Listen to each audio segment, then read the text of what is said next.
Wicked is directed by John M. Chu, written by Winnie Holzman and Dana Fox, based on the musical by Stephen Schwartz and Winnie Holzman and the novel by Gregory Maguire, and stars Cynthia Erivo, Ariana Grande, Jeff Goldblum, Michelle Yeoh, and Jonathan Bailey. And it follows Elphaba, a misunderstood young woman with green skin, and how her life changes when she becomes enrolled at Shiz University, crosses paths with fellow student Galinda, and learns the truth about the Land of Oz. My anticipation for this movie has kind of been all over the place. I saw the stage show a few years ago, but admittedly I wasn't in the right place at the time to fully enjoy it, so I didn't really come away with a very positive opinion. And from the first trailer that dropped, I was a bit skeptical, but the last few weeks, the buzz from the early screenings has been so good that I got hyped, and honestly, this absolutely delivered. There's such an incredible energy throughout that movie, and a big credit to that is the direction from John M. Chu, which is really fantastic. I haven't seen any of his work before, but I'm gonna have to check it out now because he absolutely nails this. The musical sequences are so great to watch. The movie starts with an absolutely show-stopping,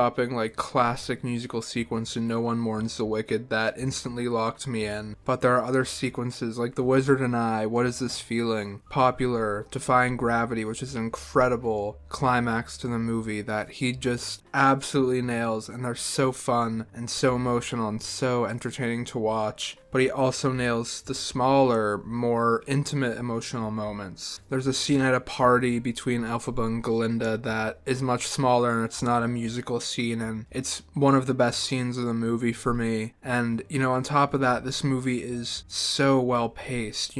I did not realize how close to the end I was at one point. I thought I was more like halfway through, but this just absolutely flew by. There's one 10-minute stretch in the middle where I kind of lost interest for a moment. There's a musical number that didn't totally grab me, but the movie had me back in no time. And I think that's also a big credit to the screenplay, which really packs a lot in here without making it feel like too much. There's a lot of great comedy, a lot of great drama, and again, just remarkably well paced. And on top of that, the technical aspects here are unreal. Nathan Crowley's production design is probably the best of the year. It's got the coolest library I've ever seen in my life during the Dancing Through Life sequence. Costume design from Paul Tazewell as well is just fantastic and matches the production design, and you've got some very solid VFX and sound. Although I will say you can feel a little in some of the VFX how they're stretching the budget a bit, but again, it's still very solid and did not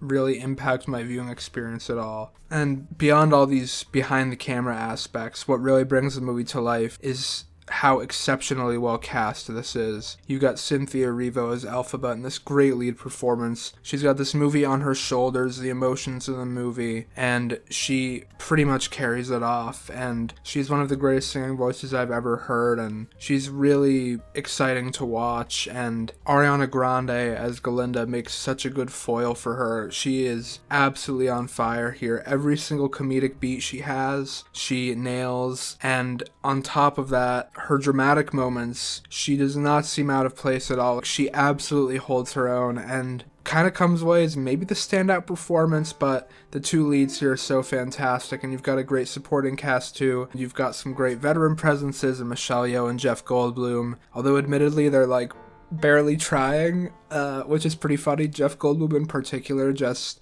you can tell he got very little direction, and he's just being Jeff Goldblum, and he's so entertaining to watch, and I was laughing at every single one of his lines, and no one else in my theater was laughing. But again, despite them not really trying that much, they're still really good. Jonathan Bailey has a great performance here as Fiyero. He brings so much life and charisma to this performance that makes him so entertaining to watch. Bowen Yang and Bronwyn James as Galinda's kind of sidekicks are very funny. Every single beat that they have, especially Bowen Yang, just really got me good. And then you've got Ethan Slater as Melissa Bode, who kind of get a little lost in the fray here. They're still serviceable and solid, but I wasn't really too compelled by their characters, although I am interested to see where they go in part 2.